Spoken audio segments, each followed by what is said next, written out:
The UCLA Bruins finally released their depth chart for the Week 1 matchup versus Hawaii. Normally not a source of concern, this time, certainly some surprises. You are Locked On UCLA, your daily podcast on the UCLA Bruins. Part of the Locked On Podcast Network, your team every day. Welcome, everybody, to this edition of the Locked On UCLA podcast. I'm your host, Zach Anderson-Yoxsimer. Thanks for making this your first listen each and every day. It's free wherever you get your podcast, and it's available on YouTube. Like, comment, subscribe. Thanks for your support. This episode is brought to you by Ultimate College Football Head Coach. Brand new mobile game, completely free, no ads, and 100% playable offline. Use the code LOCKEDONCFB, Locked On College Football, and you can get a free game store boost to begin and boost your program. Begin your coaching legacy today. Where DeShaun Foster's legacy begins is the unique choices presented him offensively and all across the board where he had to talk to his coaches. You got to put in a two deep. And what was UCLA's depth chart going to look like heading into the season opener at Hawaii, a Rainbow Warrior team that didn't look all too spectacular in their only 21-point win over Delaware State. We'll talk more about Hawaii later. The big news is UCLA, they tried to make something interesting with their depth chart. A two deep that I think was, I thought was going to be fairly straightforward. No, it's 95% straightforward and some surprises, including a big one. Where am I looking at? Yes, you're going to look at your starting quarterback, Garbers. He's there. J. Michael Sturdivant. There. TJ Harden combining with Keegan Jones in the running back room.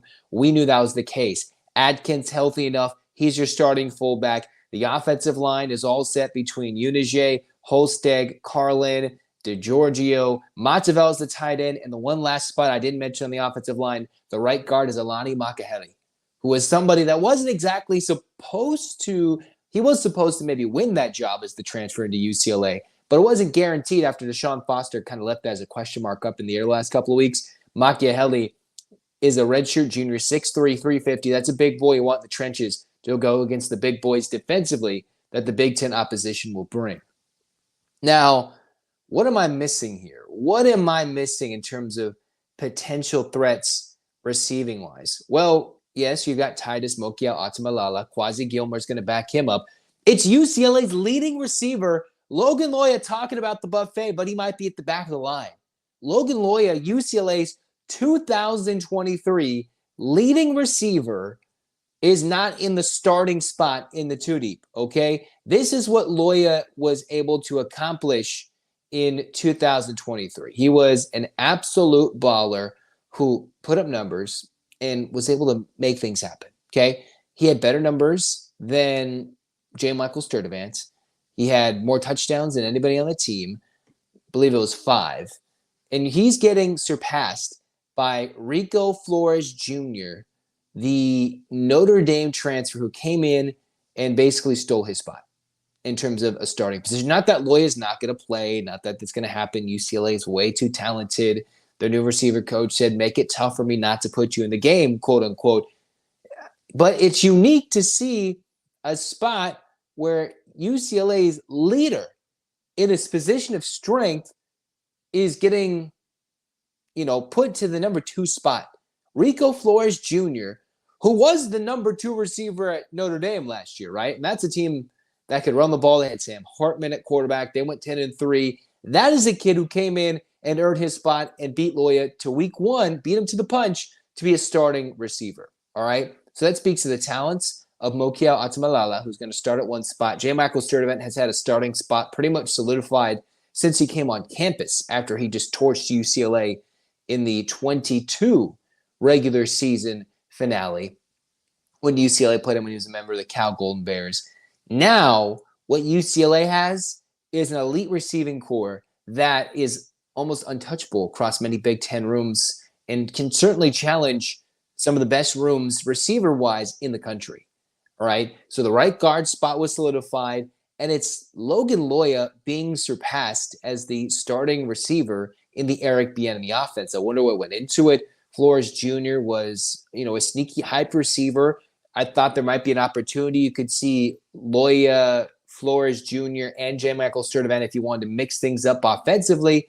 But the exploits of a now healthy Mokiao Atamalala, who's super excited, it looks like, to go back to Hawaii this weekend. He gets the start, and now that's how the depth chart works. So that is a big surprise. Last year, remember, at this point, we were wondering what the quarterback situation was. Was it Garbers? Was it Schlee? Was it Moore? We got or, and no definitive answers. On this depth chart alone, we have 0 ors. 0. The one thing you do see Logan Loya's name at the top of is of the punt returning game, right? UCLA had been struggling to figure out who would return punts the last couple of seasons in 22, someone in 23.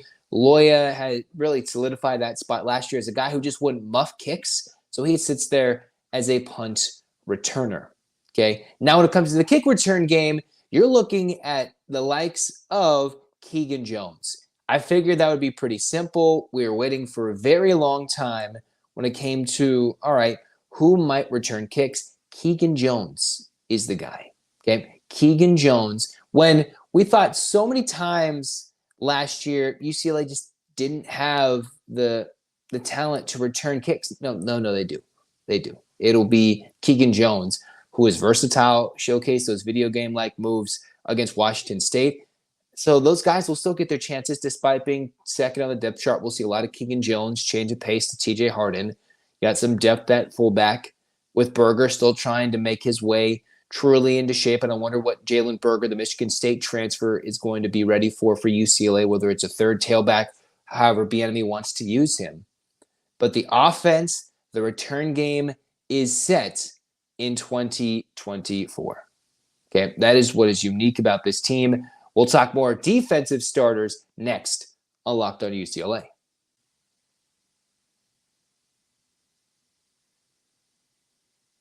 All right, Locked On UCLA fans, let's take a moment to give you a heads up about a brand new mobile game that you're going to love as much as everybody, even I do, right?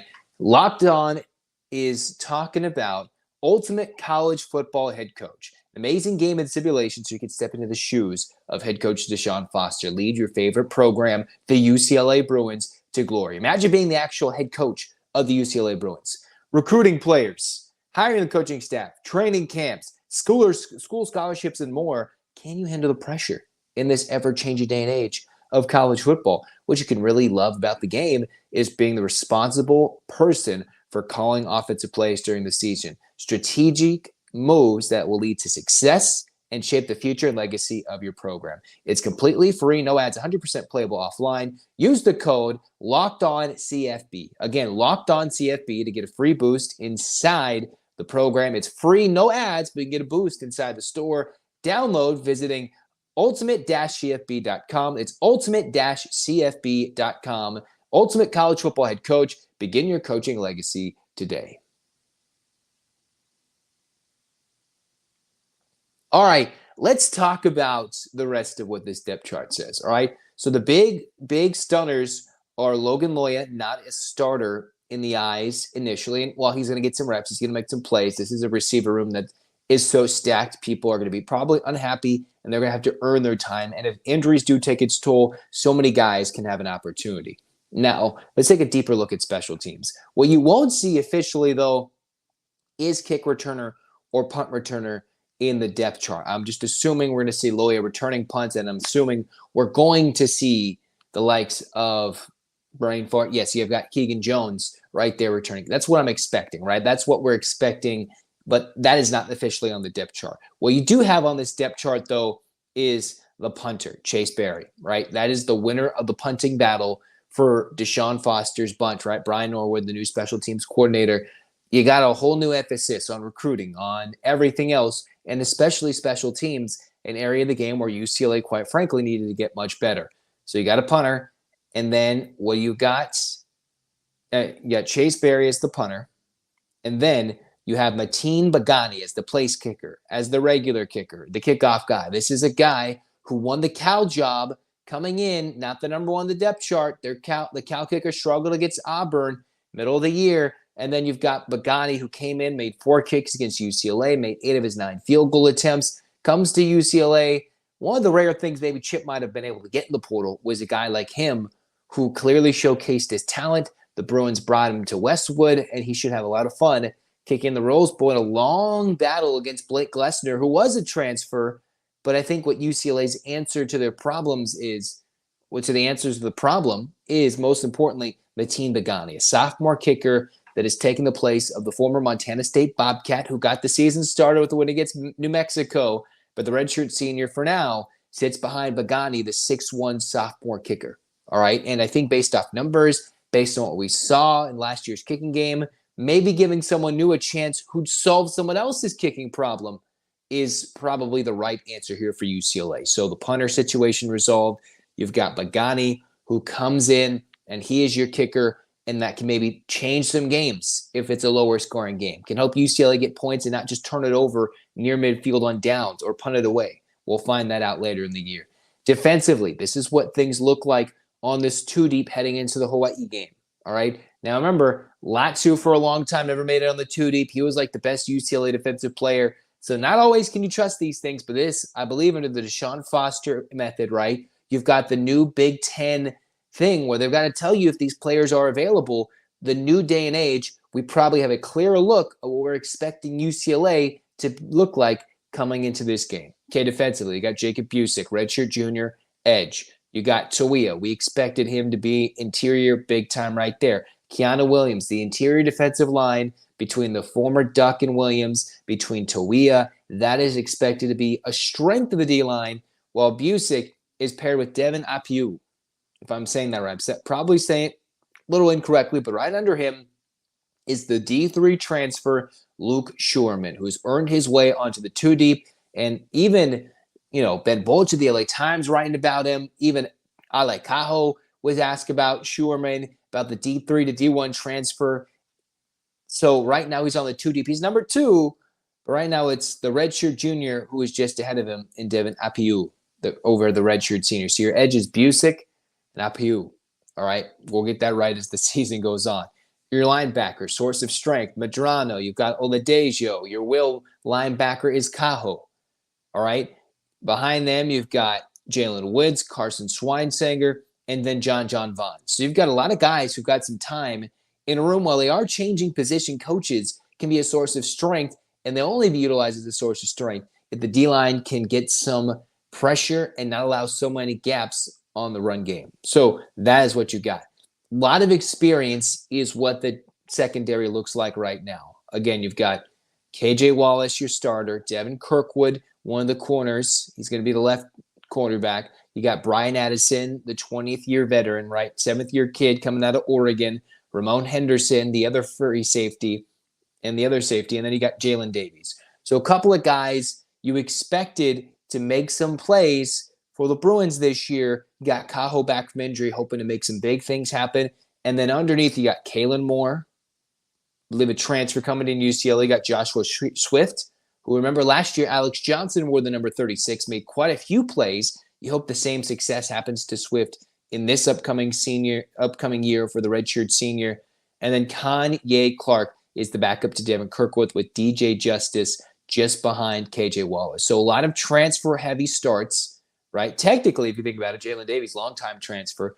So not many talented guys have been developed by UCLA over the years in the secondary. So they're relying on veteran presence, right? Jalen Davies, when healthy, looking good, is a very solid corner.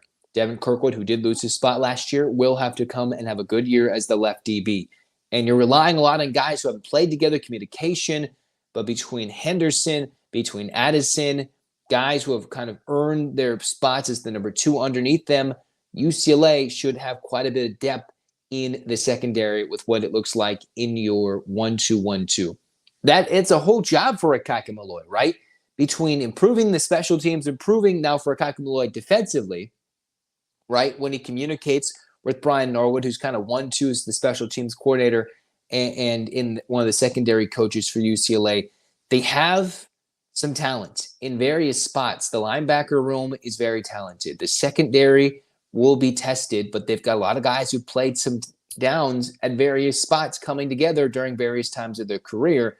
And if the edges can get some pass rush, whether it's exotic blitzes, whether it's something hidden and it comes out of nowhere, whatever Ikaika Malloe does, imposing a physical brand of football that forces turnovers was the MO for D'Anton Lynn before he hightailed out of Westwood and went across town. Now, can UCLA use that to their advantage? All right. But, the surprises so far were, maybe Schuerman making the two deep. You've got your edges right there. But large in part, it just signals the strength of the UCLA linebacker room. You wonder where you've got Grant Bucky underneath Busick, a redshirt freshman. So you got some youth, but a lot of older players, most importantly around the D-line, hopefully ready to step up and make a move. Latu was a longtime junior before he came out of nowhere. And I'm not expecting a Latu. You only get one in a lifetime of those guys, right? Generally, you don't bring out superstars like that again and again.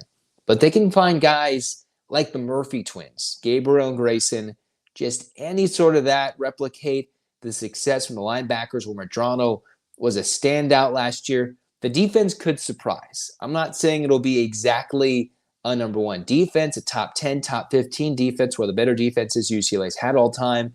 But there's a lot of experience, not a lot of depth. All right. I look down and I see, all right, the depth from 1 to 2 is not the same that UCLA has maybe 1 to 2 offensively, especially in the receiver room, especially, they don't have the depth at quarterback. Justin Martin is the number 2 QB underneath Ethan Garbers, okay? That is a redshirt sophomore QB waiting for his opportunity in case anything happens. Now, the defensive depth, the QB depth, it's going to be in question this year potentially if the offensive line doesn't stand up. There's so many fun questions this year in the opening of Big Ten play. But it just tells you that in certain areas, like the receiver room, when your leading receiver is not even number 1 on the depth chart in his position, tells you the strength of what UCLA has offensively. Now, keeping Garbers upright, making sure their tailbacks are healthy, UCLA should score some points this year. They should. And the defense is old. Can they be dynamic like they were last year?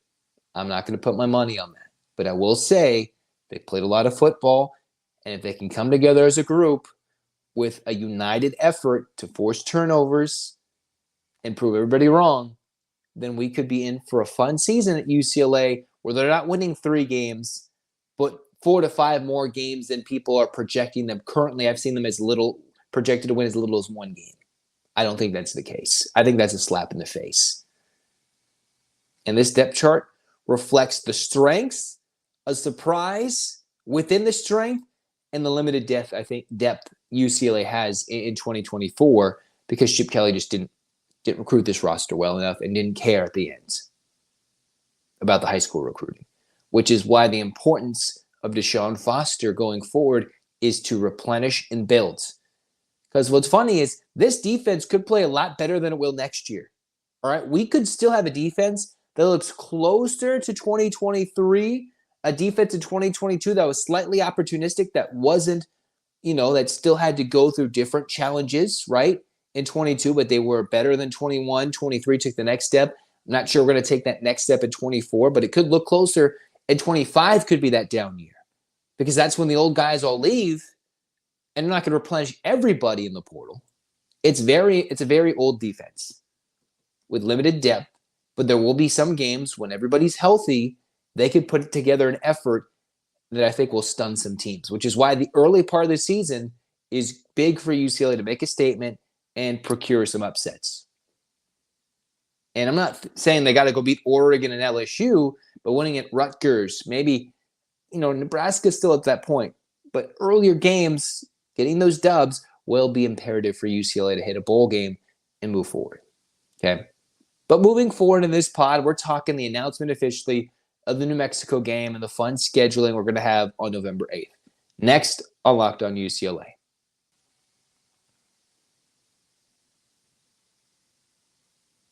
Are you sitting there a little tired? You're trying to watch a day of college football at home. Week 1's coming up. You're like, it's been a long week. I don't got the energy to do so, to enjoy this amazing slate of college football. But all you got to do is grab a 5-hour energy shot to stay alert for all your favorite games. and you can stay up for the late West Coast game that's going to go into triple overtime. Take the 5-hour energy shot in the morning so you can start your day right. It's got zero sugar, convenient, it's portable, it's on the go, perfect pick-me-up for getting stuff done. The 5-hour energy website has flavors like watermelon, tropical burst, grape berry. There's a flavor for everyone. Try them all. And you can build the option to have your own 12-pack, 24-pack, choose the flavors, have it delivered right to your own door. Okay? Now, it's the hardworking brands that people have trusted for over 20 years to keep them energized and alert through the busy, hectic days like that first day of college football is going to be. Go to 5hourenergy.com. That is the number 5hourenergy.com and get some 5-hour energy product today. Use my promo code LOCKEDONCFB, Locked On College Football, Locked On CFB to get 20% off your order. The offer is only valid through the end of September 30th on one order, and it cannot be used with other promotions. The code is not good on subscription orders. Go to 5hourenergy.com today.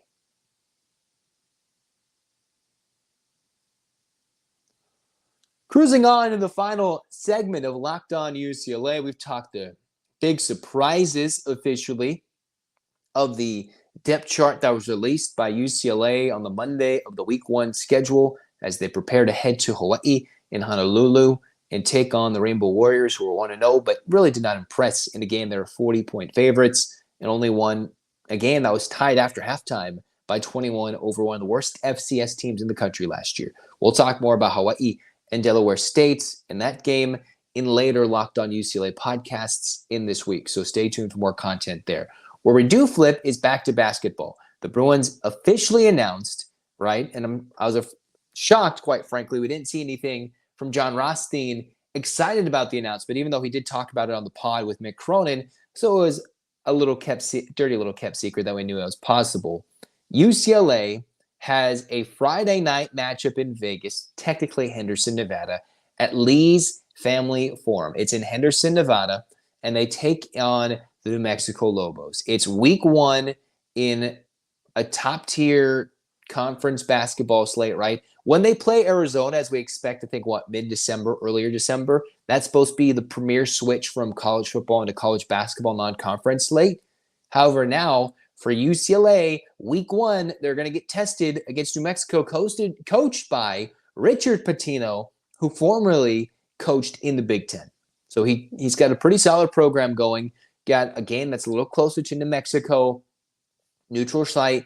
Well, Mick Cronin said, quote, in the UCLA release, "We're excited to add New Mexico to our schedule. It's another good measuring stick early in the season to see what our team is made of and how we stack up against a program that went 26-10 last year." I have a ton of respect for Richard Pitino. He's put UNM's program in a really strong position in the Mountain West. This game also gives our fans in the Las Vegas region a chance to come cheer on the Bruins in November. The Bruins have not played New Mexico since 1997 on December 6th. Played in the Honda Center at the John Wooden Classic. Let's revive the John Wooden Classic, for crying out loud. Let's get that bad boy back. Let's play one. But UCLA has not played New Mexico since 97. They last played them before that in 83 and 87. And then the first one came in December of 1954. All right, so they've never played them really in the postseason. The official time and where you can watch it, not finalized, according to the UCLA press release. We knew they were playing New Mexico. You battle that with North Carolina, Arizona, and Gonzaga. Though that is a pretty solid 4-game slate for UCLA. You mix around some other expected cupcake games. Neutral site, neutral site, neutral site, neutral site. That's the only thing that sucks. North Carolina and New York, Arizona, I think, in Vegas, and then you've got Gonzaga, unofficial home and home, Los Angeles and Seattle, but it's at the Intuit Dome, and you play the Bulldogs at Climate Pledge, the home of the Kraken. Expected to hopefully have a full house in some newer arenas across the country. So what UCLA has is quite a bit of travel, not too much though, a little hop, skip, and a jump to get to Vegas. That's nothing. That's nothing for a team that's going to have to go in the middle of January, middle of February, early March. Well, they don't have the schedule, but that's the idea. They fly around the country and then have to go to Indianapolis for the Big Ten tournament and wherever they're put for the NCAA tournament in 25. Getting to Henderson will not be that bad. Okay, so it's not exactly Vegas. They do get Arizona in Vegas. Can't wait to see what UCLA's first and second trips to Nevada look like. The funny thing is, I think Mike Regalado of the Bruin Report Online pointed this out, or if you're anybody who looks at the calendar, UCLA has a football game on November 8th against, I believe, the Iowa Hawkeyes. So that's going to be quite the day for us as UCLA fans. The game time was already announced against Iowa, 6 p.m. Pacific kickoff against the Hawkeyes in the Rose Bowl on Fox. Now that will be an absolute crazy day. When you got the Hawkeyes coming, you've got the New Mexico game. That'll be a lot. You're going to have a UCLA fans who probably want to stay home, watch the basketball game, some of which might go to Henderson. And then you're going to also have the likes of where the UCLA fans at Rose Bowl. Or we're going to have our phones out while the Iowa fans are out there chirping. And we're going to be like, watching basketball, yo. We'll kick your butt in whenever we play you. Okay? But I'd like to kick Iowa's butt in football first. And then kick some Lobo butt in basketball. All right? 1-2 combo. 1-2 combo for UCLA. Because that'll be a bit. And that's already, remind you, what's funny with Mick Cronin making that statement in the press release, nothing against him. He says, all right, we want to have our Nevada fans. That is the homecoming weekend for UCLA football. Homecoming weekend, Bruin family weekend, and they couldn't even get a Saturday game. That's the stupid thing about TV sometimes. All right, it's your homecoming, but your game's on a Friday, and when's everybody going to get there? Probably a Friday. Now, if it's the longer weekends, if it's around the Veterans Day holiday, maybe people take Thursday off, make it a long Los Angeles weekend. I believe Veterans Day is what, Monday or something?